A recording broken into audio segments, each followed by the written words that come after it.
Nearly 50 years ago, TV audiences first got to meet the Waltons, a close-knit family living on a mountainside in Virginia. The show was must-see TV in the 1970s. A 5-year countdown. That's what one of television's most beloved young stars carried in his back pocket from the very first day he signed his contract. A private expiration date that no one else on set knew existed. While millions of American families gathered around their televisions every week to watch a fictional household on a Virginia mountainside weather the Depression and a world war, the real household behind the cameras was dealing with contract battles, sudden illness, devastating loss, and quiet, deliberate choices to walk away from fame altogether. The Waltons ran for 9 seasons, becoming appointment viewing across the 1970s and a piece of television history still beloved today. But almost none of the reasons its actors eventually left had anything to do with the storylines audiences saw on screen. Some departures were calculated years in advance. Others arrived without warning, forced by health or grief. And a few were simply the result of young people who had grown up in front of cameras, deciding they wanted an ordinary life instead. This is the story of why they really left. Richard Thomas became a household name almost overnight, playing John Boy Walton, the aspiring writer whose voice narrated much of the series. He won an Emmy for the role in its very first season, a rare feat for a young actor. But what audiences didn't know was that Thomas had made a private decision the moment he signed his original contract. He would give the role 5 years and no more. He later explained to a Canadian newspaper that he feared staying longer would permanently tie him to a single character and close off the kind of varied career he wanted in theater and film. So when Season 5 wrapped in 1977, at the very height of the show's popularity, Thomas walked away. Series creator Earl Hamner later admitted the loss hit him hard, even as he respected Thomas's reasoning. Castmate Eric Scott, who played Ben Walton, has said in later interviews that he assumed at the time Thomas was simply negotiating for more money and would eventually come back. He never did. Rather than kill off the character, producers made the unusual choice to recast John Boy the following season, a decision that would ripple through the rest of the series. Thomas, for his part, never looked back, building a long and respected career across stage, film, and prestige television long after his time on Walton's Mountain ended. Michael won 3 Emmy Awards playing Olivia Walton, the family's steady, compassionate matriarch. But by the late 1970s, she had grown deeply frustrated with a character she felt had stopped developing. Speaking candidly on a podcast years after the show ended, recalled that writers often kept Olivia physically present in scenes without giving her much to actually do, having her iron clothes or ask simple questions just to justify her being in the shot. She has described those later seasons as boring to play, admitting she felt underused even while remaining deeply attached to her castmates and the crew she considered a second family. That professional frustration, combined with a desire to take on more challenging material, led her to exit after the show's 8th season. The writers folded her departure into the story by sending Olivia away with a tuberculosis diagnosis, a plotline that allowed for a possible return down the line.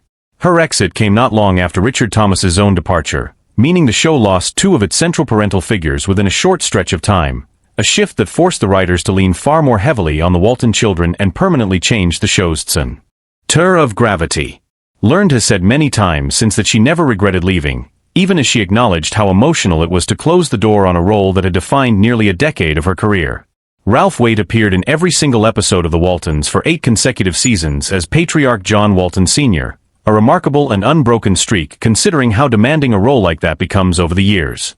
That streak ended abruptly in the 9th and final season, when Waite appeared in only a fraction of the season's episodes, an absence that confused longtime viewers who had never known the show without him in nearly every frame. The reason, as later reporting made clear, came down to money. The production's ratings had begun slipping after nearly a decade on air, and a veteran lead actor's salary carries significant weight on a shrinking budget. Waite was reportedly offered a contract for only a handful of episodes rather than the full season, a stark contrast to the presence he had maintained since the very first pilot film in 1971. His reduced role meant the Walton children largely carried the show's final chapter on their own, which in some ways fell fitting given how much the family had matured on screen by that point. Importantly, Waite's limited final season reflected budget realities, not any personal conflict with the production. He returned for every reunion movie that followed throughout the 1980s and 1990s and remained close to his television family until his death in 2014. Not every departure was about contracts or frustration. Some were forced by circumstances no one could control. Ellen Corby had already built a respected career as a character actress before she ever set foot on Walton's Mountain, and her portrayal of the sharp-tongued, warm-hearted Grandma Esther Walton earned her 3 Emmy Awards. In 1976, Corby suffered a real-life stroke that left her with lasting physical effects, a medical emergency the production simply could not ignore or write around. Rather than replace her, the show's writers made an unusually honest choice. They folded her actual recovery into the storyline itself, having Grandma Esther suffer a non-screen stroke that mirrored what the actress was experiencing off-camera. After that, she appeared only intermittently for the remainder of the series, a reduced but meaningful presence that lasted until the final seasons. Her determination to keep working despite her health became one of the quieter, more remarkable stories of the entire series. Corby continued making occasional appearances beyond the Waltons before passing away in 1999 at the age of 87, remembered as one of television's defining grandmothers. If Corby's story showed how a production could adapt around a real health crisis, the loss of Geer showed what happened when there was no adapting to be done at all. Geer brought decades of stage and screen experience to the role of Grandpa Zebulon Walton, including a career that had survived being blacklisted during the McCarthy era, which made his later success on the show feel like a genuine personal triumph. His death in 1978, partway through the 6th season, followed a battle with respiratory illness. Rather than quietly writing the character out, the production chose to address Grandpa's death directly within the story, giving both the fictional family and the real audience a chance to grieve together. The episode devoted to that loss remains one of the most emotionally direct hours the series ever produced. Geer's death arrived during an already turbulent stretch for the show, coming before Corby's health struggles and well before Learned and Waite would eventually step back themselves. Losing the family's grandfather figure so early in the run permanently altered the show's tone, pushing it toward more mature storytelling as the remaining children grew into adults. Cast members have long described Geer as a mentor on set, someone whose decades of experience shaped how younger actors approached their craft. With Grandpa gone and John Boy already recast once, the show faced an unusual test when Richard Thomas's replacement, Robert Whiteman, stepped into the role for its 8th season, with the character's absence explained through a wartime plane crash storyline. Whiteman played John Boy through the remainder of the series and into a 1982 reunion film before shifting his focus toward stage acting, rather than chasing another long-running television role. Learned has admitted that acting opposite a new John Boy never felt entirely natural to her, saying something about the show's original chemistry never fully returned once a different face and voice occupied that role. Some of the youngest cast members chose entirely different paths once filming ended.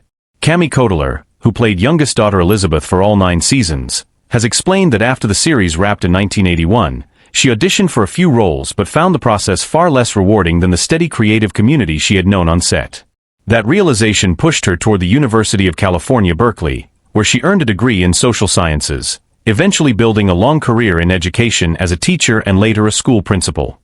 Eric Scott, who played Ben Walton for the entire run, made an equally surprising choice after the show ended in 1981, stepping away from acting altogether to work for a delivery company, eventually working his way up to running the operation himself. David W. Harper, who played Jim Bob Walton for all 9 seasons, took a few small screen roles after the finale before ultimately returning to school to study business, building a quiet, largely private life far from Hollywood. And John Walmsley, who played musically gifted middle son Jason, gradually shifted his focus from acting toward music, becoming a touring guitarist and producer before eventually settling in Cornwall, England.